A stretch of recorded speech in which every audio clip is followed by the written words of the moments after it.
I miss you. I held off on getting a cell phone for as long as possible. I didn't really have a good reason, I guess, other than just the cost. When I was just setting out on my own, there was no way I could afford the monthly plan. I was the only one of my friends to still rely on a landline, and it drove everyone nuts. I managed to wait until my 25th birthday when I finally felt financially secure enough to justify buying one for myself. My friends all laughed about my change of heart, but I could tell they were relieved. To be honest, I was pretty pleased too. As it turns out, cell phones are ridiculously convenient. Who knew? I didn't start getting the text until about a month after I bought my phone. It was the first message from an unknown number that I received, and it read simply, "I miss you." I was confused at first. What kind of introductory text was that? It seemed a little overdramatic to me. And that was when I made the connection. About a year before, I dumped a deadbeat ex-boyfriend out of my life. Looking back, I can definitely say that he was really something of an overgrown child. He expected me to cook, clean, set up his doctor's appointments, and give him half of my income each month, as he did not find it necessary to get a job. I shouldn't have stayed with him for so long.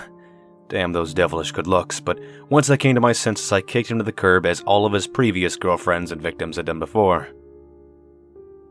My guess was that he'd stalked my Facebook or prodded my friends for my new number. After all, this wasn't the first time he tried to reach out to me, and I figured it wouldn't be the last. In the end, I chose not to answer.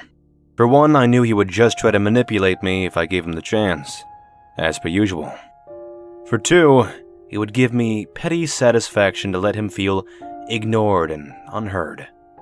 Now, as a rule, I try not to be petty, but sometimes such a perfect opportunity is just too seductive. The next few months seemed to corroborate my inference.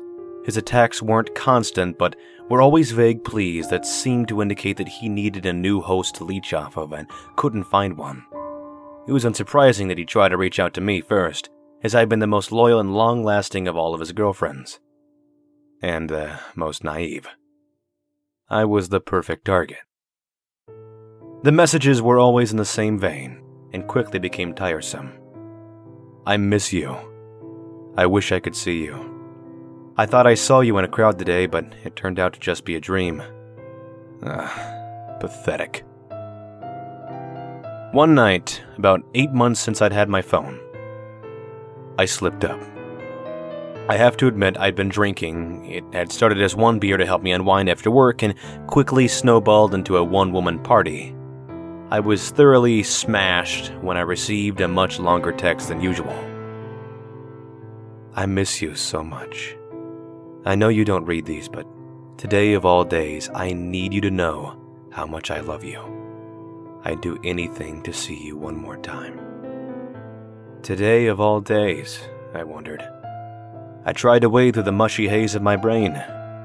The first thought I had, I seized. Today must have been our anniversary. Sure, why not? It would be the perfect opportunity for a little manipulation. He was a prick, but he was smart. And then I had an idea.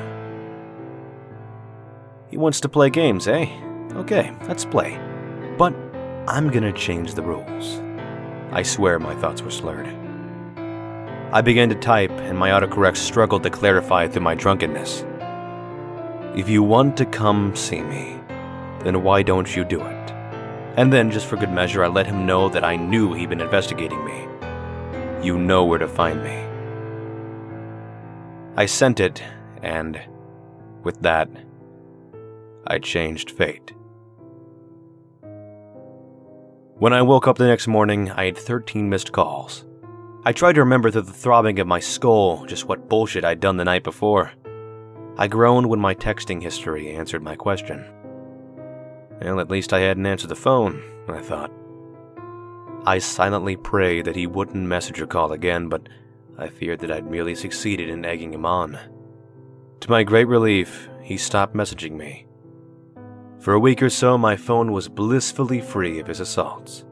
I was secretly satisfied congratulating my drunken self on her ingenuity. The next week, I received a knock on my door. I opened it only to reveal a man with a badge, his solemn face and blue uniform standing stark in the morning sunlight. His partner stood behind him, his face hard as stone. I felt a strange coldness seeping into my veins as they stared at me.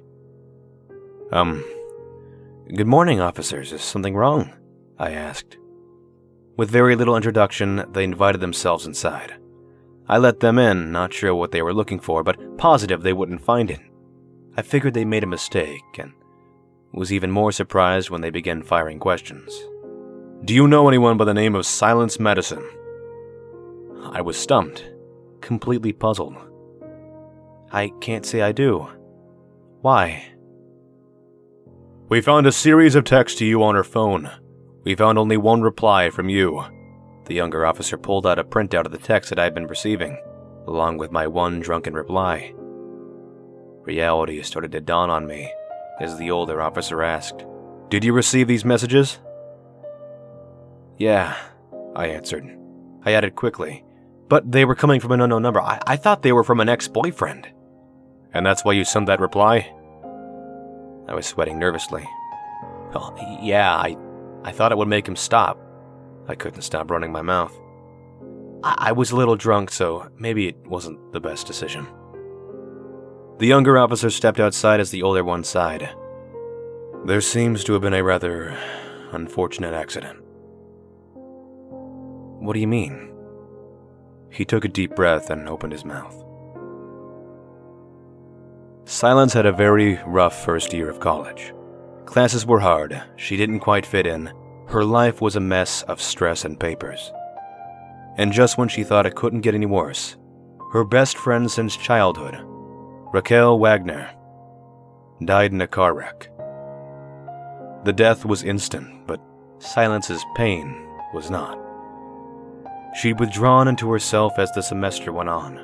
Her family and friends mourned Raquel's loss, of course, but they continued with their lives, as people are wont to do. Silence, on the other hand, could not bring herself to leave her friend in the past. She tried to deal with it, she really did.